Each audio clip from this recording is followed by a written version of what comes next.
Hello friends, welcome to Cookie to Kitchen. இன்றைக்கி நம்ம cookie to கிச்சனில் ஒரு பாரம்பரியமான நமக்கு எல்லாருக்குமே பிடிச்சமான பருப்பு உருண்டை குழம்பு எப்படி செய்கிறதுன்றதை பார்க்கலாம்.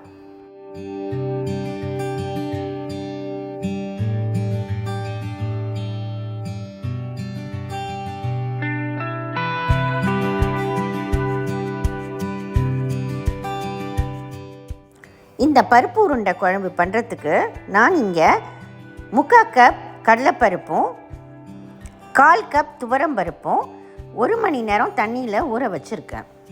இது ரெண்டையும் நம்ம மிக்ஸி ஜாருக்கு மாற்றிடலாம். மாற்றிட்டு கூடவே 3 காஞ்ச மிளகாவும் 1 டீஸ்பூன் சோம்பும் சேர்த்துக்கோங்க. நம்ம மசால் வடைக்கு அரைக்கிறத விட கொஞ்சம் அதிகமாக அரைச்சி எடுத்துக்கோங்க. இந்த மாதிரி கொஞ்சம் கொரன்னு இருக்கணும்.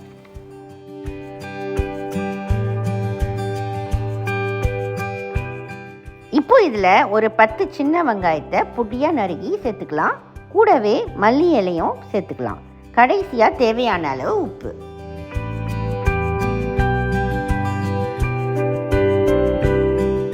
சேர்த்துட்டு நல்லா கலந்து விட்டுட்டு சின்ன சின்ன உருண்டைகளாக பிடிச்சிக்கோங்க. அதுக்கு முன்னாடி இதிலேருந்து கொஞ்சம் மாவு எடுத்து ஒரு சின்ன பவுலில் போட்டு வச்சுக்கோங்க. இதை நம்ம கடைசியாக குழம்புல சேர்க்க போகிறோம். குழம்புக்கு திக்னஸ் தரும். அதனால் இந்த மாதிரி சின்ன சின்ன உருண்டைகளாக பிடிச்சி வச்சுக்கோங்க. அடுத்தது இதை நம்ம வேக வைக்கலாம். நீங்கள் வேக வைக்காமலும் டைரெக்டாக குழம்புல சேர்த்துடலாம். ஆனால் நீங்கள் வேக வச்சா அதோட டேஸ்ட் ரொம்ப நல்லாயிருக்கும். நம்ம வேக வச்சு குழம்பு பண்ணால் சாதத்தோடு சாப்பிடும்போது நல்லா டேஸ்ட்டாக இருக்கும். ரவுண்ட் ஷேப்பாகவும் அழகாகவும் இருக்கும். ஒரு மினி இட்லி தட்டு எடுத்துக்கோங்க. அதில் லைட்டாக எண்ணெய் தடவிக்கோங்க. இப்போ இந்த உருண்டைகளை ஒரு இட்லி தட்டில் வச்சுட்டு ஒரு 10 நிமிஷம் நம்ம ஆவியில் இட்லி குக்கரில் வேக வச்சு எடுத்துக்கலாம்.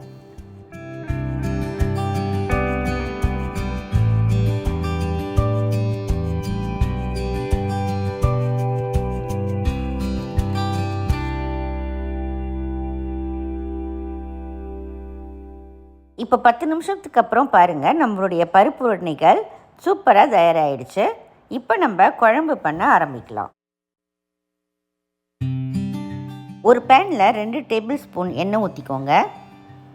எண்ணெய் சூடானதும் இதில் 1 டீஸ்பூன் கடுகு வெடிக்க ஆரம்பித்ததும் இதில் 1/2 டீஸ்பூன் சீரகம், 1/2 டீஸ்பூன் சோம்பும் சேர்த்துக்கோங்க. சேர்த்துட்டு ஒரு 6 பல் பூண்டும் வெட்டி சேர்த்துக்கோங்க.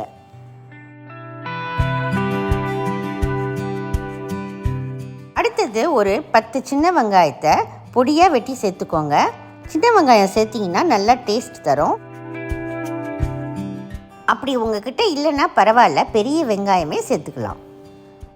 வெங்காயம் நல்லா வதங்கியதும் இதில் ஒரு தக்காளியை வெட்டி சேர்த்துக்கோங்க.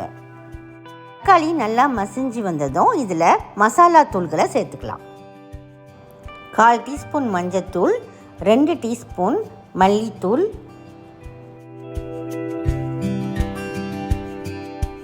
2 டீஸ்பூன் மிளகாய்த்தூள். உங்கள் காரத்துக்கு ஏற்ற மாதிரி நீங்கள் அதை அட்ஜஸ்ட் பண்ணிக்கோங்க. கடைசியாக இந்த குழம்புக்கு தேவையான உப்பு சேர்த்துக்கோங்க. ஒரு வாட்டி இதை நல்லா மிக்ஸ் பண்ணி விட்டுடுங்க. நான் இங்கே எலுமிச்சைப்பழம் சைஸ் அளவுக்கு புளி கொஞ்சம் எடுத்து வச்சுருக்கேன். இதை ஒரு 15 நிமிஷம் தண்ணியில் ஊற வச்சு கரைச்சி வச்சுக்கோங்க. இப்போ இந்த புளி தண்ணியை இதில் சேர்த்துடலாம். இந்த ஸ்டேஜில் நம்ம மாவு கொஞ்சம் எடுத்து வச்சுருந்தோம் இல்லையா, அதை இந்த குழம்புல சேர்த்துட்டு தேவையான அளவு தண்ணி சேர்த்துக்கோங்க. இதை நல்லா மிக்ஸ் பண்ணிவிட்டு ஒரு மூடி வச்சு வேக விடுங்க. குழம்பு ரெடியாகிட்டு இருக்க நேரத்தில் நம்ம கொஞ்சம் தேங்காயை அரைச்சி பேஸ்ட் பண்ணிடலாம். தேங்காய் சேர்த்தா இன்னும் இந்த குழம்பு டேஸ்ட்டாகவும் கெட்டியாகவும் இருக்கும். ஒரு 1/4 கப் தேங்காய் துண்டுகளை மிக்சர் ஜாருக்கு சேர்த்துட்டு அதில் கொஞ்சமாக தண்ணி ஊற்றி நல்லா பேஸ்ட்டாக அரைச்சி எடுத்துக்கோங்க. குழம்பு நல்லா கொதிச்சிட்ருக்கு. இதில் நம்ம அரைச்சி வச்ச தேங்காய் பாலை அதில் சேர்த்துடலாம். சேர்த்துட்டு இதை மூடி வச்சு ஒரு 2 நிமிஷம் வேகட்டும்.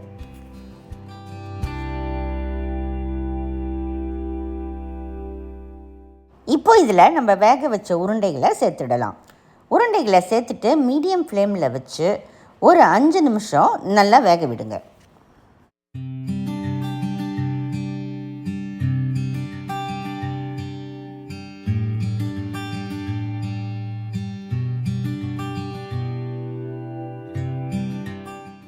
அஞ்சு நிமிஷம் கழித்து நம்ம திறந்து பார்க்கலாமா? பாருங்கள், நம்ம பருப்பு உருண்டை குழம்பு தகன்னு ஜொலிச்சுக்கிட்டு இருக்குது. கடைசியாக இதில் கொஞ்சம் கருவேப்பிலை சேர்த்துட்டு நம்ம ஸ்டவ்வை ஆஃப் பண்ணிடலாம்.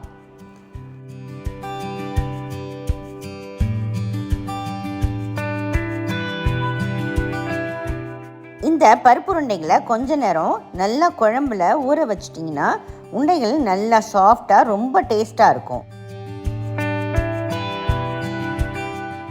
இந்த பருப்பு உருண்டை குழம்ப சாதம், இட்லி, தோசையோடு வச்சு சாப்பிட ரொம்ப நல்லாயிருக்கும்.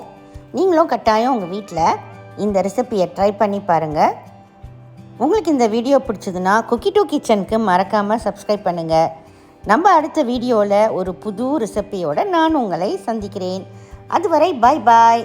சமைப்போம், ருசிப்போம்.